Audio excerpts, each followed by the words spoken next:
Hey everybody, I'm Yvonne Williams with Back to Earth Creations, and in this video I want to show y'all how to make your very own captive inverted roundmaille. So let's go ahead and get started. For those of y'all who are patrons of ours, thank you.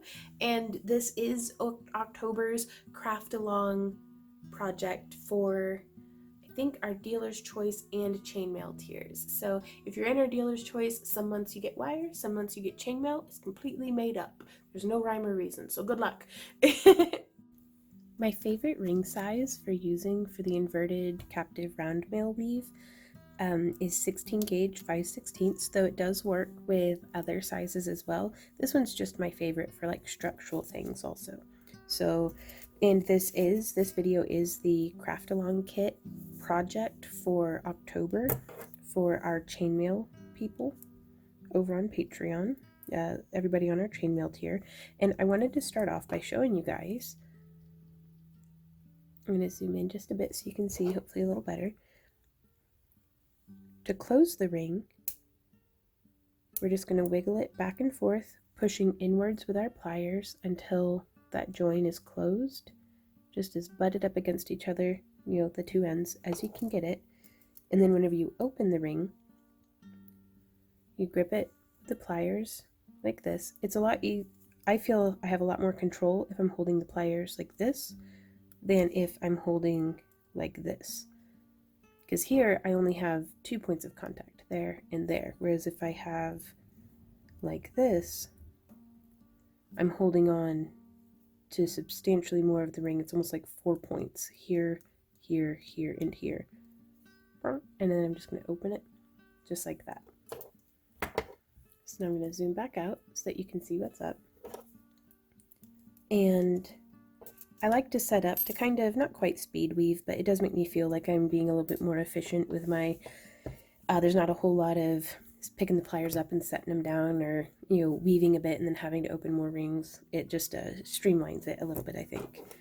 So we're going to start here with 3 open and 6 closed. And I'm going to take one of our open and put 4 of the closed on it, and then I'm going to close it. Then I'm going to pick 2 of those rings that we had just added, hook them onto an open ring, and then add 1 and 2 of our closed onto the open, and then close it. And then we want to make sure that there isn't like a twist or something going on. We want all of our rings, like if we laid them on the table, we want them to lay like this, not like, that or something. And we're going to take our open, our third open, and hook through 1, 2. See how that's just coming along? We'll just bring that end around, and then 3, 4. And then we're going to close it. It looks kind of floppy and like it's nothing right now, but I'll show you. So we're going to close that, and we're going to set this down. Again, it looks very floppy and like not much, but if we come in here and just flip those ones outward, you can kind of see, that right there, that actually looks pretty cool, I think. So now what we're going to be doing is we're going to be taking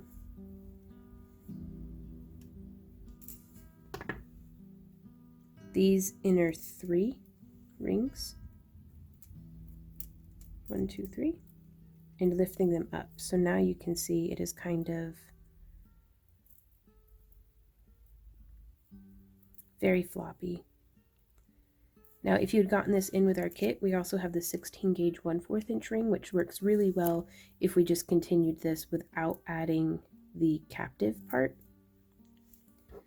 But I'll show you how we get to that here in just a sec. And this is how I start it, whether we're doing a regular inverted roundmaille or an inverted round captive. So I'm going to take one of our open and hook through, boop, boop, just those 2.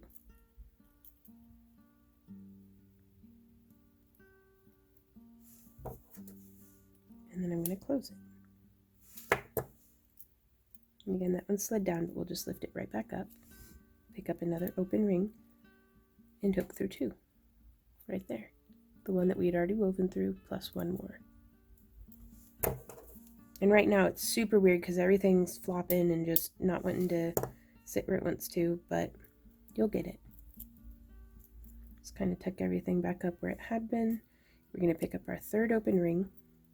And if it helps you, you can put a little paper clip onto each of the new rings that you're adding, just so you can kind of stay sorted about which ones are which. So we've hooked that on.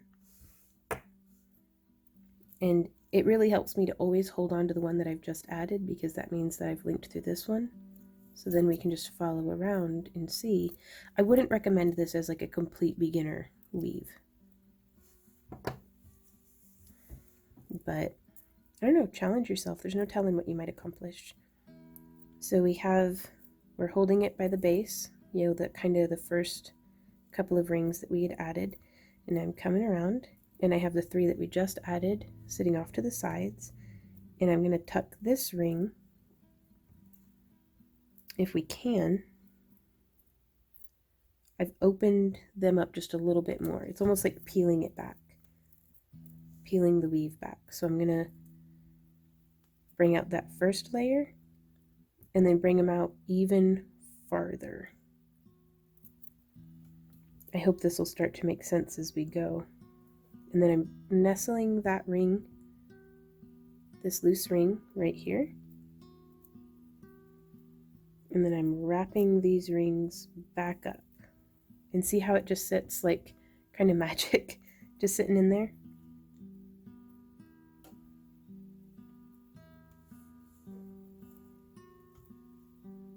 Just like that. So if you didn't get it, don't worry, we'll do it again. So I'm going to take an open ring, hook through 1, 2. And you got to be careful because it flops around too much now. Stuff will start popping out. And close. Grab another ring, hook through 1 and 2. And close. Grab another ring, hook through 1 and 2. And close.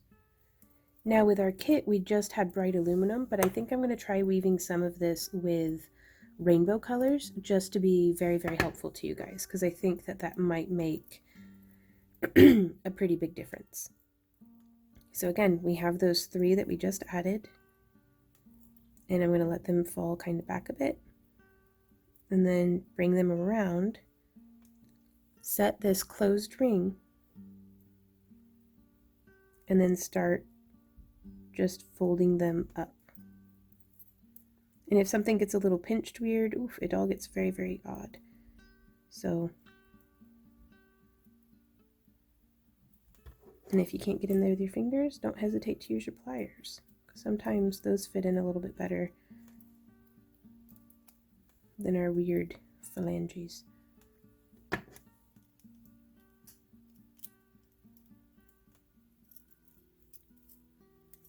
There we go. Sometimes it just takes a bit of poking. Oh no, that one fell in like all weird. Okay, so let's get back in there. Because we want this to sit on top of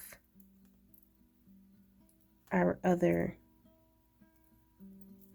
rings. There we go.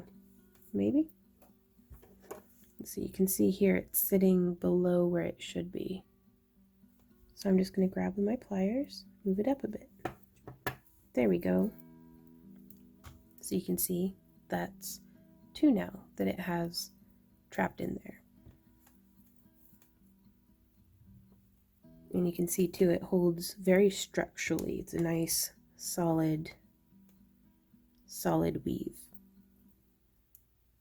So I'm going to get some rainbow anodized aluminum, like some anodized aluminum in a rainbow theme of colors, and I'll meet you guys back here to revisit this. So if you didn't get this, stay with me.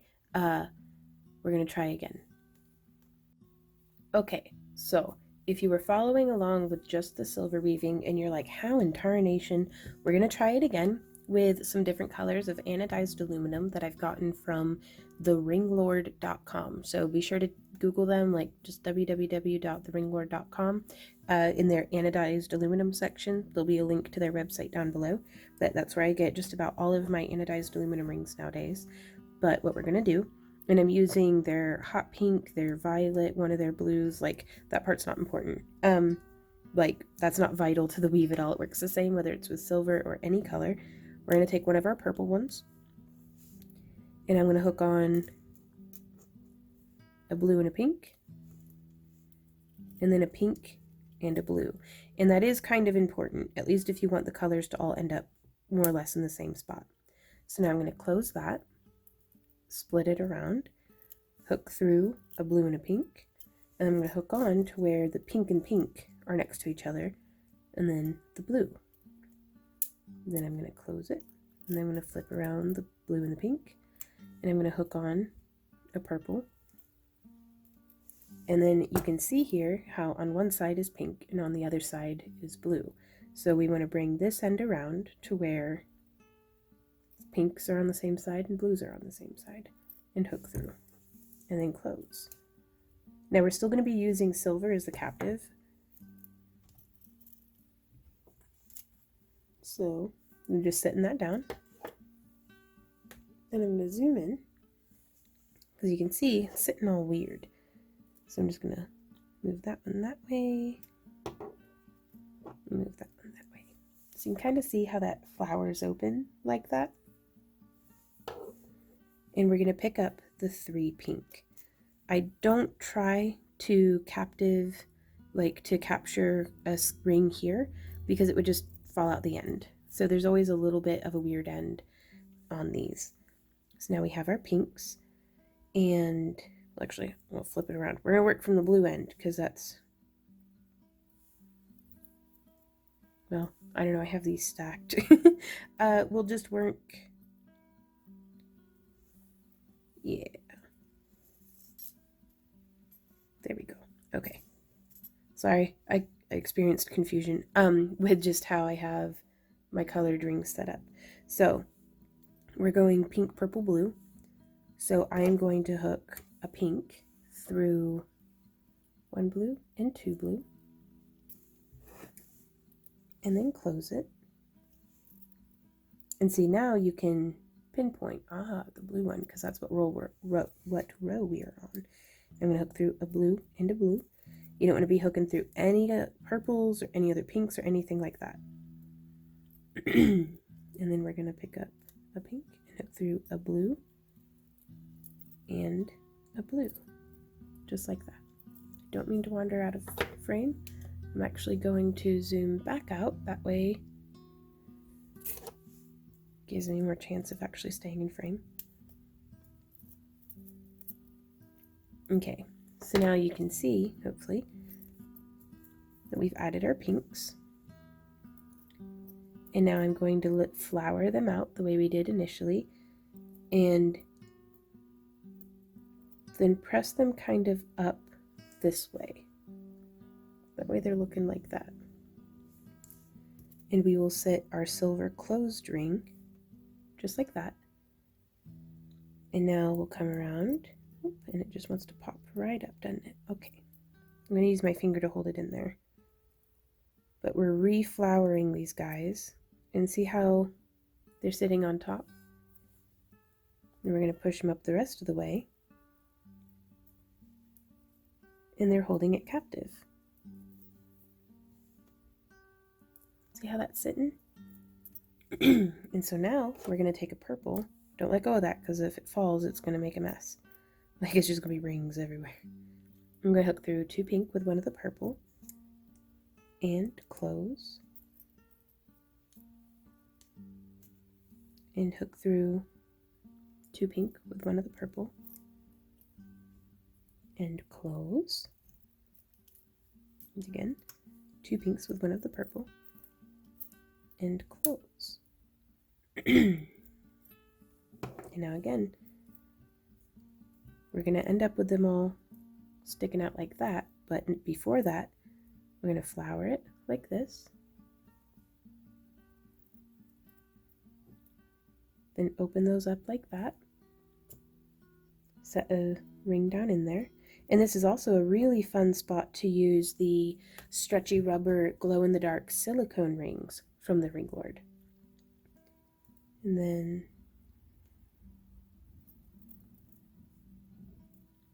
you can see that one didn't really want to sit properly, so I'm just going to grab it and tweak it just a little bit. This is where bent nose pliers come in really, really handy. And there will be links for all the tools and materials used down in the video description below. These ring sizes were provided in my October craft-along kit.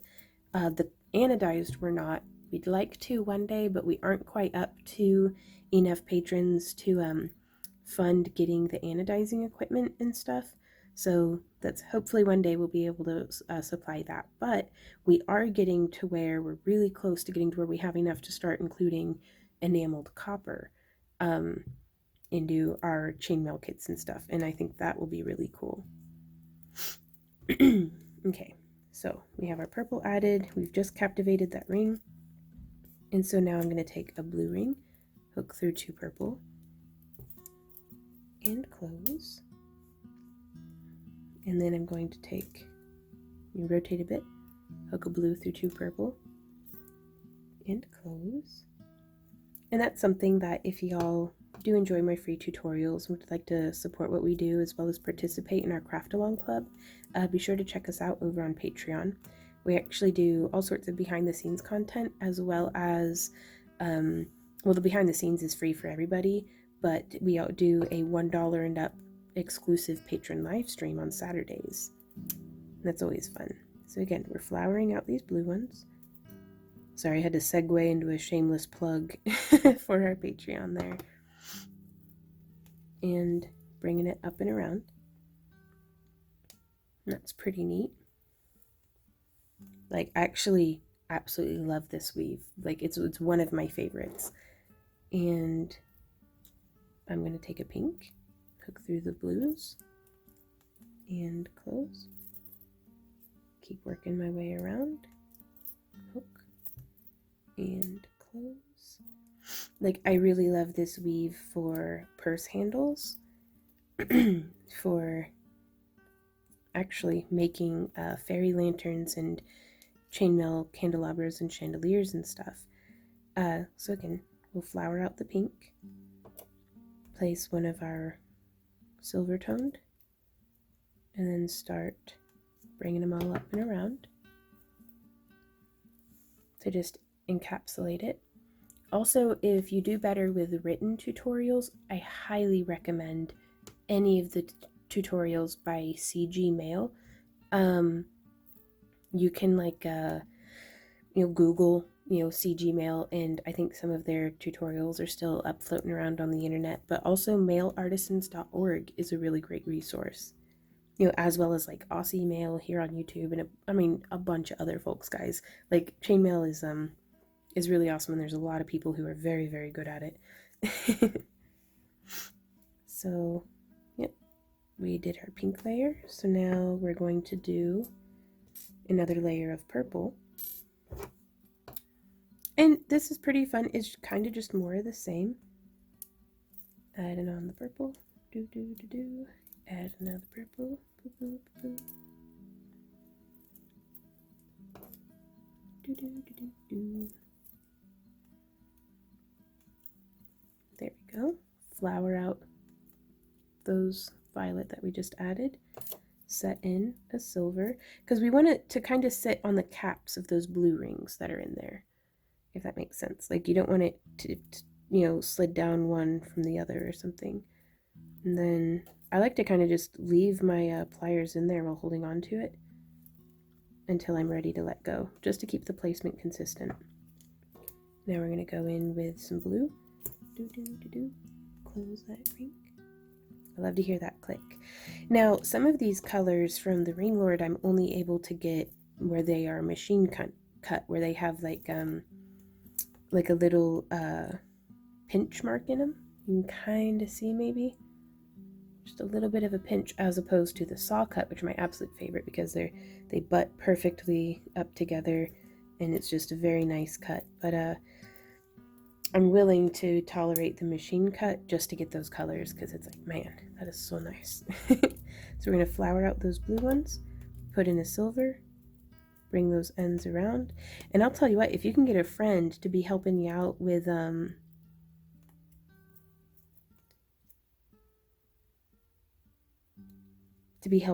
weaving your chainmail, like if they go through and set up, you know, 3 open and 1 closed per layer, then it's actually pretty quick to come in and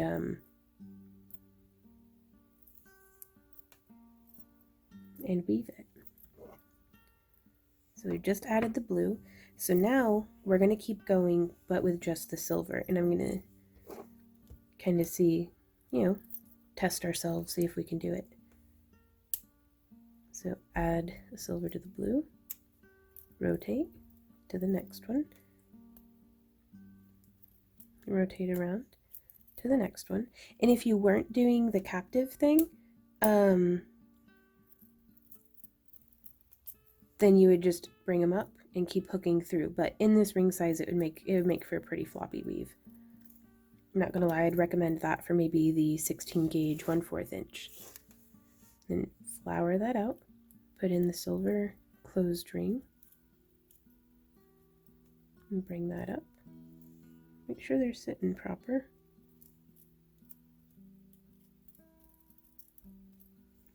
And just bring it around like that. So that's kind of how we would keep doing that. Now whenever I finish off, let's pretend we've made a full bracelet length, which with this weave, this is a very, very stiff weave. And I'll demonstrate here in just a sec. Because once we get these 3 rings on, it'll be like here. If I had done, you know, a captive ring right there, it would have fallen out. You want to make sure that it won't open up anymore to let that captive ring out. So having on an additional layer will keep you from losing rings. But you can see it has a really minimal curve, like there's not a lot of movement here. So for this ring size, I don't actually recommend for a bracelet, but it makes a really awesome torque necklace. Like if you want almost like a Celtic style like metal ring necklace, this is really cool for that. So also one of my absolute favorite things about this weave is you can take wire and feed it through the very center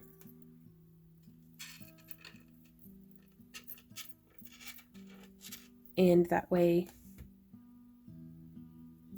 you could do you know, a little bit of a necklace or something, or a chainmail chandelier, which I'll show you guys a video of that at the end of this video, so that you can see what I'm talking about and how we utilized it. But you can put almost like armature wire inside of this, and that way you could, you make a lot of stuff. The ends aren't quite finished properly for it, but I don't know, it's a cool idea. You can also make tube beads with this, with other like maybe some chunky lampwork glass beads or different things. But before all that, I'm going to show you how I like to finish the ends. And what I usually do that with is, I really like the 16 gauge 3/16 inch rings. And so if I could figure out how to use my hands, there we go. Just open that up.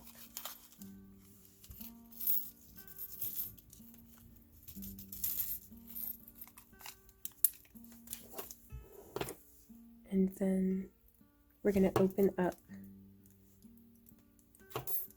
3 for the first row, 2 for the second,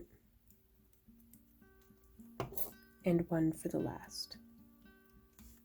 And the way that we're going to do this, I'm going to demonstrate on the pink end, is we're going to hook through 2 of them with our small rings and close.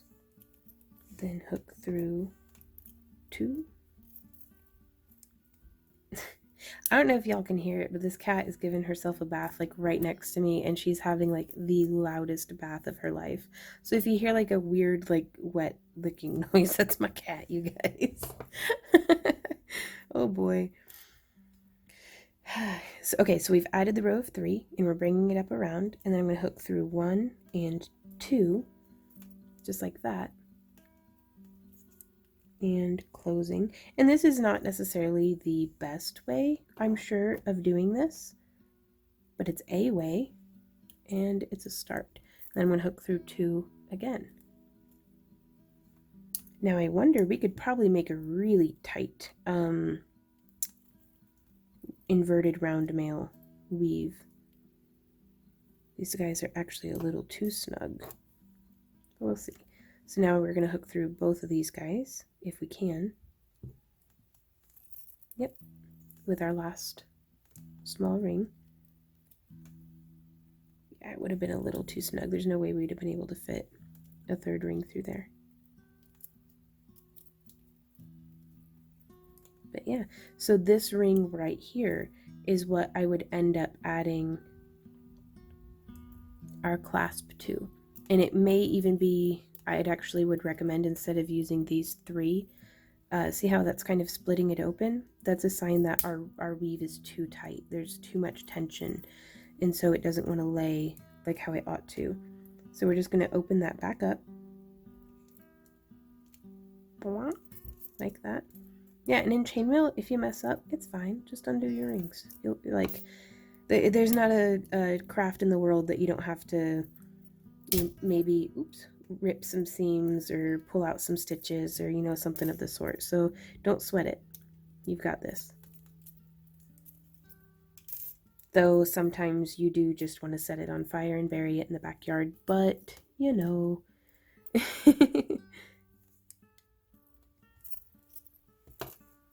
Okay, so we're going to try doing a row of 3 of the 18 gauge 1/4 inch to still, you know, kind of wean down the size, gradiate it down a little bit, but still give us a little bit more space than what we did have. I just want to end up on that smallest ring, and actually, ideally, we'd be ending up on these 18 gauge 1/8 inch rings, because those fit through the clasps that I like very well, but you could use whatever kind of clasp that you want. Alright, so let's try this. We're going to open and open and open. And I am doing this video real time because, you know, sometimes it's your first time weaving something and it's very new to you. So if you're a very experienced chainmail weaver, congratulations. And you can go ahead and like skip ahead or do the 2 times speed or whatever makes you happy. But my heart is always with the beginners, or folks like me that maybe are a bit rusty sometimes and just need a refresher whenever, you know, it might have been a few years. So I'd rather spell it all out and be redundant than just be skipping stuff. So we put on our 3, and then we're doing 1, 2, and closing, and then 1, 2. And closing. So yeah, that worked a lot better. You can see it kind of tapered down. And that is how I would finish it if it were a necklace or bracelet or what have you. It's kind of how I taper the end off. So let's go ahead and get a look at what we can do with this if we are doing a 3D sculpture. So this is a chainmail chandelier that my partner Randy and I made years ago. Oh, there, hey guys. And you can see we used a lot of half Persian 3-in-1 for the little candle cup holders. We used a lot of 2-2 chain. And this has been outdoors, so you can see there's some in the cups. But up here, this is like clothes hanger wire going through the insides of the inverted roundmaille captive, like inverted captive roundmaille, and we just kind of made it up and like whip stitched it together with some like artistic wire that has since faded to gold, but I still kind of like the look of it. And so we just made the 5 little C shapes and then whip stitched it together with wire and assembled. You can see I have it hanging like via a zip tie. But yeah, so that's one of probably infinite ways that you could go about making something out of chainmail. Hey y'all, thanks so much for hanging out with me during this video. I do hope that it was helpful to you, both to see the pure silver like tone as well as the different rainbow schemes. So hopefully that could help you out if you were having difficulty with this weave, because I know it can be kind of a tricky one. If you have any questions, comments, or ideas, please leave them down in the video description below. I love hearing from you guys. Feel free to join us over on Patreon. We post a lot of stuff that's free to everybody, but also for just $1 a month, you get access to our patron exclusive live streams that we host on Saturdays at 3 p.m. Usually we always have them. I announce on there, and like you'll get an update if we have to reschedule or something, because sometimes we're at vending events and can't manage it, but we always reschedule for a different day. And then we also do like our digital download content. We do cab boxes and craft-along kits, and just, yeah, be sure to check it out. Also, there are links to our social media where you can tag me or do like hashtag craft along with Vaughn. That way, not just me, but other people on here can see what your work and what you've been up to. Yeah, I think that's it. So until next time, you guys, thank you very much and have a wonderful day and happy crafting. Bye.